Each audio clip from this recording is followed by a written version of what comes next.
So, you come to me looking for answers. You want to build a fast car like this one right here or this one right here. Lucky for you, you came to the right place. Today, we're going to be talking about race cars. More specifically, how to build a race car, how to make a car fast. And we're going to talk as if we don't have unlimited money, because nobody realistically does. But we're not talking, go out, buy a Calvo Viper. We're not talking about anything like that. What we are talking about, though, is just, let's say you're transitioning in the car scene. You're becoming a man. You might be stepping away from stance cars or show cars. You're like, I want that thrill, Drew. I want to go fast. Tell me how to go fast. Well, first off, let me talk about my credentials. So this is the first car I ever really built and built for the channel. When I bought it, kind of cheating, I know, it was a built 3-valve and it had a saline blower on it. It made 500 wheel horsepower, 500 torque. Very fun car. When I bought it, ironically, I told myself, I don't ever think I'm going to add any horsepower. 500 is enough. And a little over, I don't know, 6 years, 7 years later, it has almost 1,000 horsepower. I got that 3-valve motor. I swapped out the saline blower, put an F1A Pro Charger on it, E85, got it to 750, snapped the crank, threw a Coyote in it, built the Coyote, threw a Whipple on that, and now we're sitting at 930 horsepower with plenty of room to grow. However, I don't know if I want to go much faster than that. I mean, 930 horsepower to the wheels is a lot of power, and we really can't use it day-to-day driving. So that's why I bought this car right here. This is a 2009 Corvette ZR1, and it has some little goodies going on. If you want to see the series on this one, go ahead. Nowhere near as fast as this car, but I would argue that this one is way more fun. I've also built a McLaren before. I've built my Supra. I've built a Civic. So I'm not just a muscle car guy. So take this knowledge as good knowledge. So let's go ahead and start. First things first, this is going to upset a lot of people. There is no replacement for displacement. If you want to go as fast as possible, the bigger the motor, the easier it is. This is a 5.0, technically a 5.2. This is a 6.2 with a blower on it. If these were both smaller displacement motors, right out of the gates, they wouldn't be as fast. It's just simple science. Now you might be able to say, well, Drew, I've seen 2-liter Honda Civics make 900 horsepower. And you are right, but that is expensive. So right out of the gates, the first thing to consider when buying a vehicle to build to go fast is displacement. And there are some trade-offs. The Coyote has a lower displacement than a LT1, let's say, or an LS, and yet it makes really good, efficient horsepower. And once you throw some boost at that bad boy, it makes even more power. So there are some trade-offs, but rule of thumb is if you want to go fast, there is no replacement for displacement. That's a tongue twister right there. So yes, you can buy a 2-liter B series and you can make it fast, but it's going to cost money. You can buy a K series and you can make it fast, but once again, it's going to cost money. To get similar numbers out of a V8 platform, my bad, let me reword that. To get similar numbers from a 4-cylinder or 6-cylinder platform to just a naturally aspirated V8, you have to boost it. So again, if you're just trying to keep it simple, not boost anything, there is no replacement for displacement. Say it with me, everyone. There is no replacement for displacement. Now that we've got that ingrained in your mind, let's go ahead and talk about some options really quick. If you're trying to just go as fast as possible for as cheap as possible, I would recommend a Gen 1 or Gen 2 Coyote. Gen 2 is going to be a little bit more expensive, but it will take you a lot further. A Gen 1 Coyote, you throw some oil pump gears in that bad boy, you throw some sort of boost at it, and you're making 700 to 800 horsepower pretty easily. Maybe a fuel system as well. Now, there is a lot more than just going fast. There's a lot more to building a car than just throwing boost at a vehicle. And that is one thing to keep in mind as well. If you want to go fast, you are more than likely going to have to build a transmission or buy a built transmission. you're going to have to potentially build your rear end or your differential on your front end or front wheel drive vehicle. You're going to have to upgrade your brake system. That's not really a big thing if you buy newer cars, but let's take a 3-valve for instance. This car from factory made 300 crank horsepower. I don't think Ford ever thought some idiot like me was going to toss 1,000 horsepower at it and still drive it on the street. So yeah, it didn't have the best brakes from factory, to say the least. But yeah, so don't just, when you're going to build a vehicle, don't think about, oh, well, this will make the most power, because that doesn't really matter. How long will it make that power for? How reliable will it make that power for? It was funny, when I got this car built, I was talking to the shop that built it, and I was asking him, like, how can I reliably make 1,000 horsepower? How can I reliably make 1,100 horsepower? And he was like, reliable? 1,000 horsepower? You can't. Eventually it will break. To prove him wrong, though, this thing really hasn't broken. Knock on wood. Anywho, just know when building a fast car, the faster you go, the more shit is going to break, and the more shit you're going to have to replace down the line. There is one part on this car that is still stock. We have an aftermarket motor. We have an aftermarket transmission. We have an aftermarket drive shaft. We have an aftermarket differential. We have aftermarket rear gears. One thing that I have not had to swap out yet on this car is the axles. For some reason, these axles are just really, really tough. I don't get it. But if I do dig racing, those will definitely just explode. So if you want an NA build, this is where you should get out your notepads, everyone. If you want to build an NA all-motor vehicle, I would recommend the LT1 or an LS3. Well, I would say LS7 because obviously you get more displacement.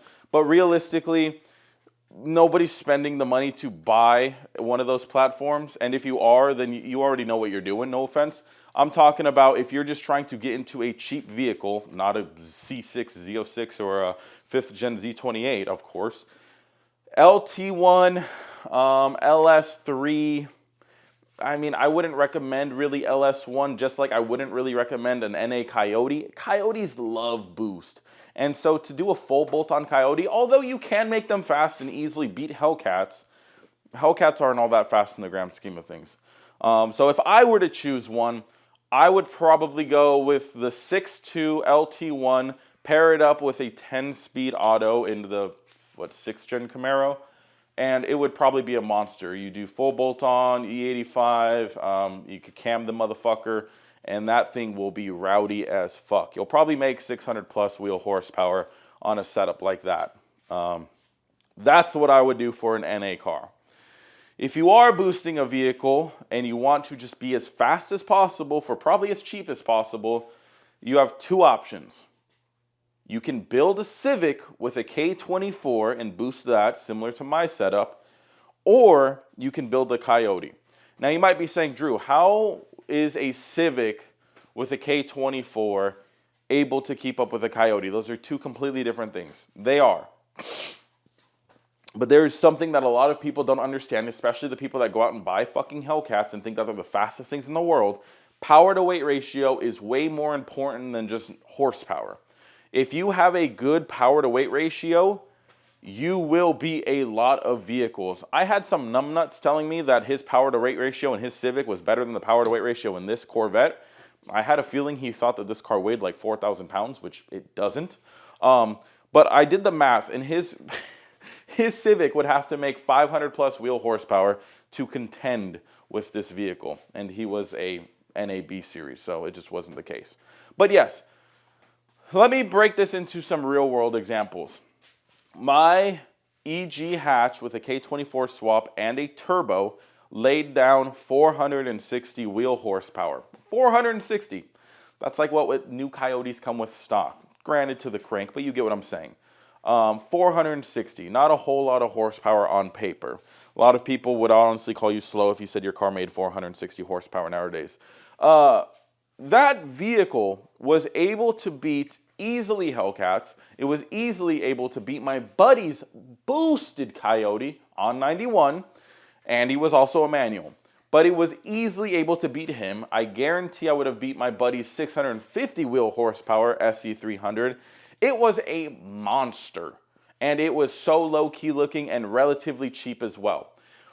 All things considered, you buy an EG hatch for $5,000. You throw a K series at it for $900. You throw a turbo kit on it for a few $1,000s.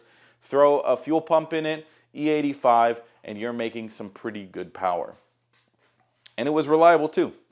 It only blew up like twice, but that was because of other issues. Not tuning issues or anything like that. I think I just got a bad motor from the junkyard. So you can make good power relatively cheap in a Honda platform. But in my opinion, there's no point in building a B series unless you just really like the B series. I wouldn't recommend going crazy like a J series or anything like that. Just keep it simple. K series, they're $900 for a K24. It is so cheap and so easy to build a fast Honda with one of those. You also have to put it in the right shell though, so I would stick with an EG or an EK. You could fit it in an EF, but I wouldn't really bother with that. So yeah.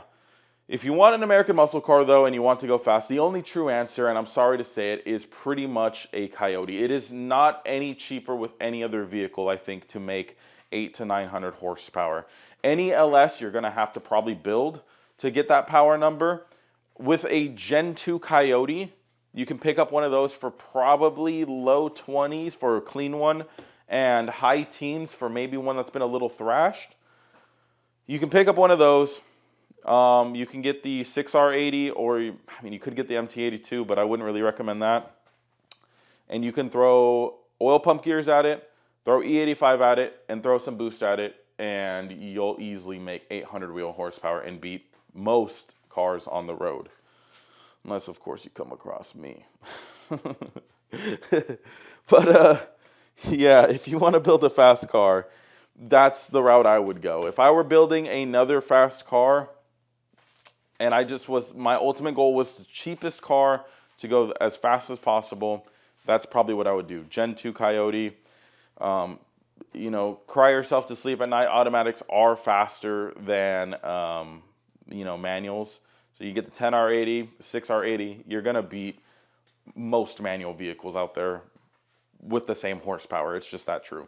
I raced a few cars with this, and however, I will say, and maybe it's just because I'm a good shifter, I raced a similar horsepower GT500, and I was right there with him. I was hanging with him. He was making 900 something horsepower. I was making 900 something horsepower, and I'm banging gears, and I'm sticking with him. That was one of my most favorite races ever. So yeah, dollar for dollar though, I don't think it gets any better than building a Mustang. And this comes from someone that also has a Corvette and has also built a Honda Civic. You can daily drive a 2019 or 2020 Mustang GT with 800 horsepower and an automatic transmission. You could daily drive that car. It will do it no problem, which is crazy. I've been daily driving this car since I got it wrapped, and it's a built Gen 3 Coyote with a Whipple on it, and it likes it. It just doesn't care. It doesn't give a shit. I don't think you would want to daily drive like a boosted Honda with no AC. Personally, I just wouldn't want to do that. But you can keep it a relatively nice street car and still comfortable and daily drive a Coyote. Let's talk about Corvettes for a second, though, because I know there's probably a lot of Chevy boys complaining about Corvettes and stuff like that.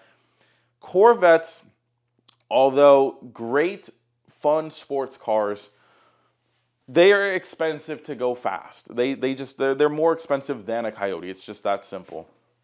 You can get a C5 with an LS1 and you can boost it and stuff, but do you want to do that? You can get a C6 Grand Sport with the dry sump LS3, and you can boost that car, but you're in that car already right out of the gates, like 40 grand. That's an expensive car.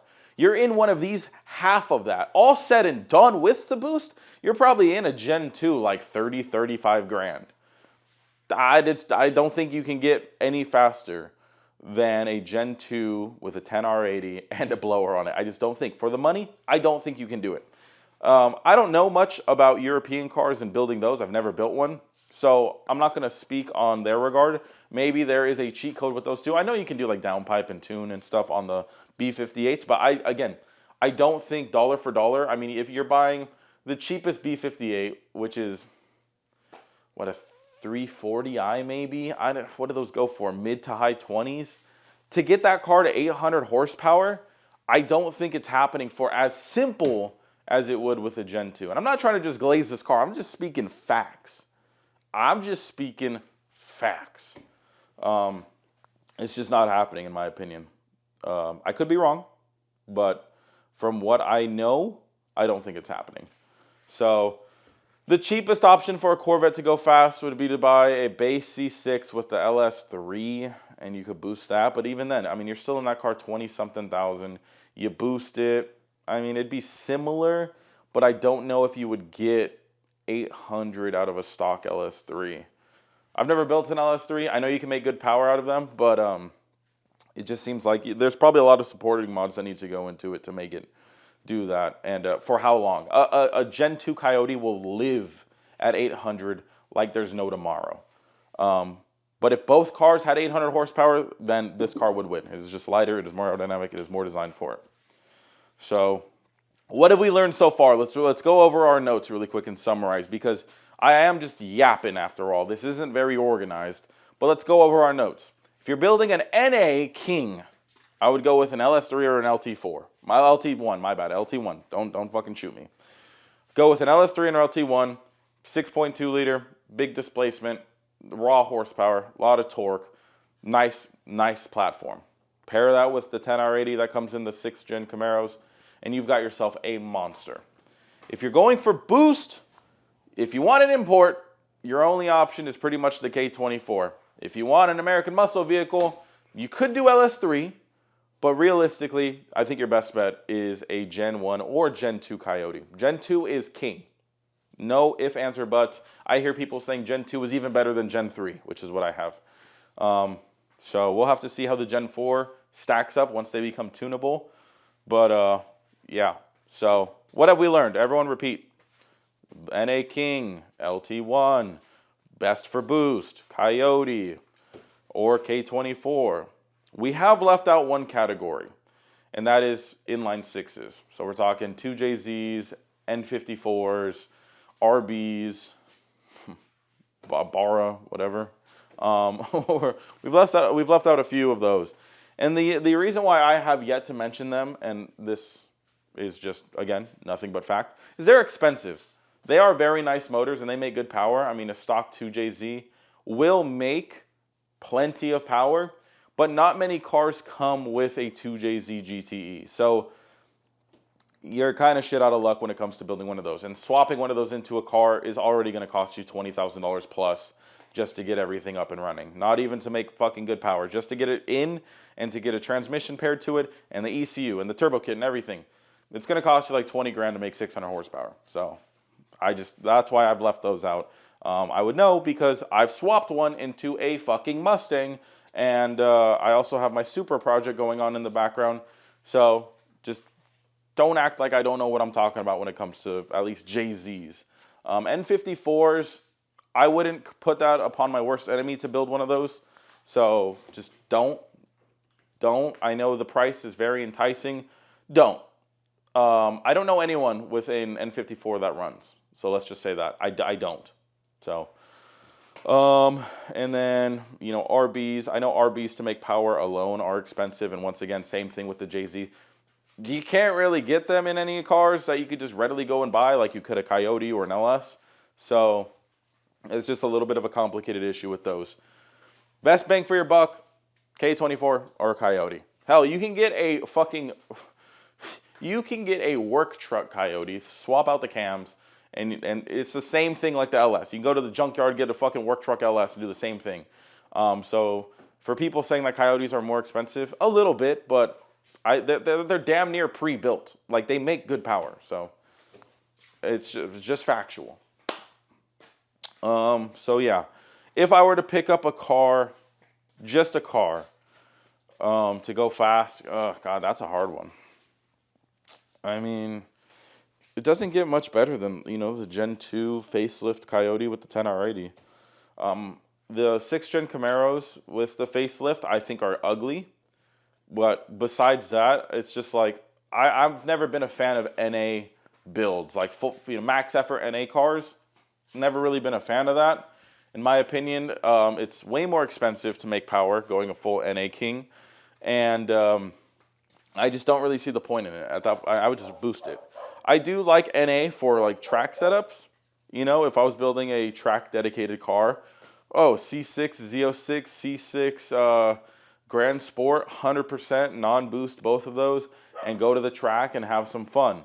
But for straight line speed, why would you limit yourself by not boosting your vehicle? Which just leads me to say Coyote is best.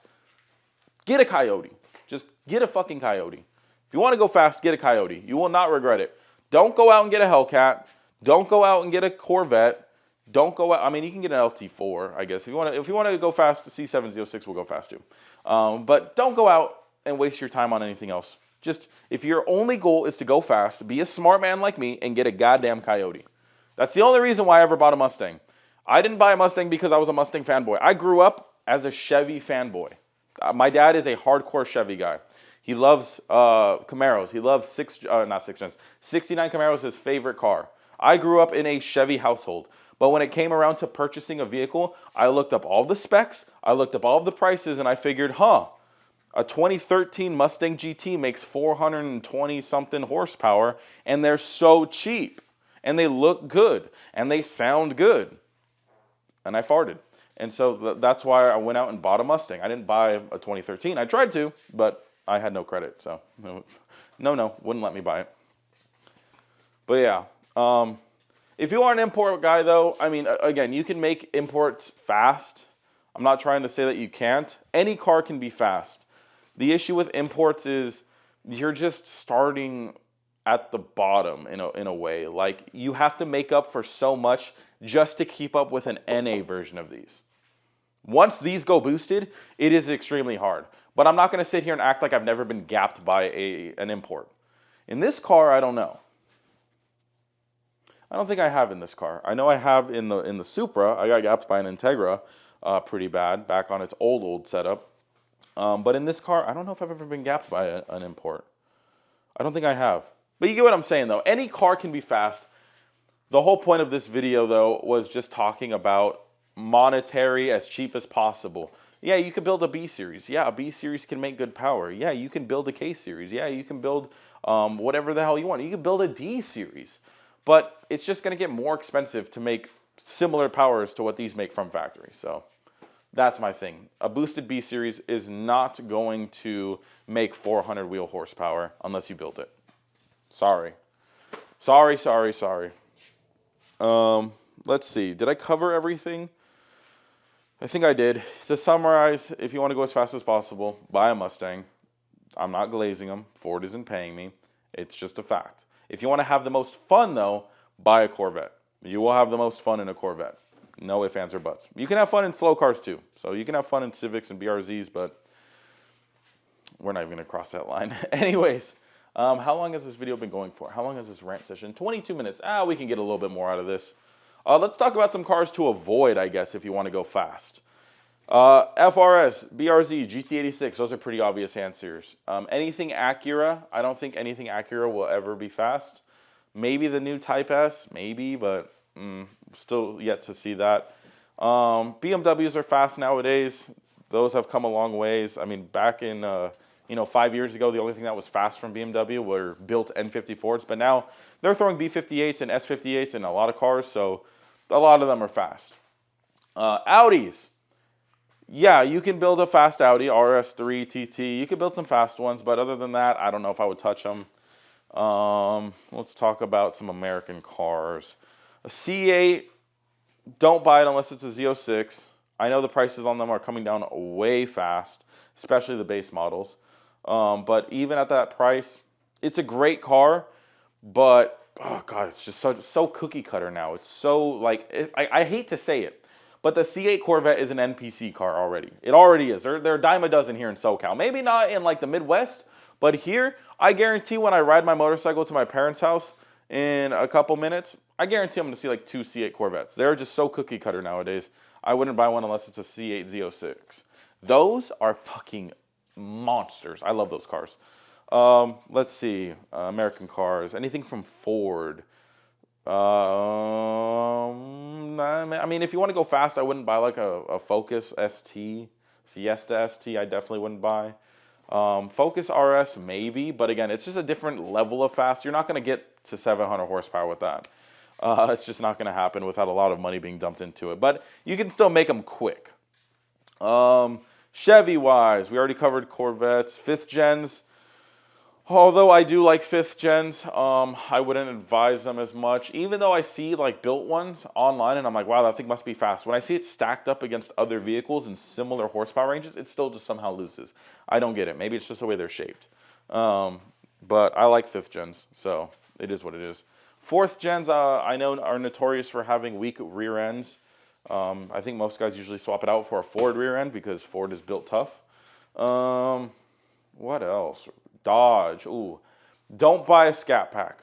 Don't buy an RT. If you're going to buy one, you have to get the Hellcat. I'm sorry. You just have to. Even the Hellcat loses races to a lot of slower vehicles, but you would lose way more races in any of the other ones I just mentioned. Scat Pack, you're losing 9 out of 10 races probably. RT, you're losing every fucking race you ever enter. I'm sorry. If you're racing anything worth a damn, you're losing. They're just not the best cars. You can make good power out of them. I think I saw a guy, and he threw, I think, an Elderbrock supercharger on his 5.7 Hemi.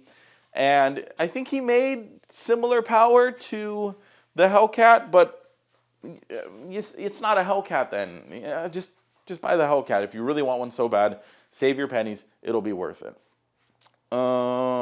We didn't talk about trucks this episode. The fastest thing I think you can build right now is an F-150 single cab truck with a blower on it. All-wheel drive. It is a track hawk killer. It's just a car killer in general. It'll kill pretty much anything. I saw one the other day. I was cruising around in this, and I saw one pulling into like his neighborhood on slicks, and I was like, oh, I'm so happy I didn't find that guy on the freeway, because he would have wiped my ass, or wiped his ass with my street. I don't know. That sentence didn't make sense. You get what I'm saying, though. He would have fucked me in the ass. Cars to avoid. A lot of imports I would avoid. Again, it all comes down to just dollar for horsepower. S2000s, again, great purpose-built vehicle, not the best in a straight line. We can agree on that. Anything Sylvia, great purpose-built vehicle, not the fastest in a straight line. If you want a straight line import, you either got to build a Honda or you got to build like a Supra. Those are your two options. Sorry, I don't make the rules. Anything Subaru, don't even fucking bother if you're trying to go fast. Don't even bother. Not going to happen ever in a million years. Not without, you know, a hedge fund kid or something like that. You know, it's just not going to happen. Mitsubishis. Yeah, Mitsubishis can make pretty good power. However, they will be broken 90% of the time. So just, if you want to build a Mitsubishi, you can do it, and you can make them fast. But it's going to spend more time in your garage broken than it will driving. I think that's pretty much it. Beamers, yeah, we covered those. Chevy, Dodge, Ford, imports, Hondas, good job. Acura, Mitsubishi, Subaru. Yeah, I think we're good. Oh, British cars. Don't touch British cars. Just don't touch them. McLarens, obviously, but we're not talking about those. I'm talking about like Mini Coopers and the Mini Coopers, pretty much. Yeah, don't touch them. Just don't even bother. I think we're good. I think we're good there. So, yeah, hopefully this video was helpful. I hope I educated somebody. Comment down below if I messed up or I'm giving misinformation. I don't think I am. Yeah, I bet nobody that ever gives misinformation thinks they're giving misinformation unless they're bad people. Anyways, yeah, I'm just speaking from my own personal experience, so I could be wrong still. Subscribe, and until next episode, peace.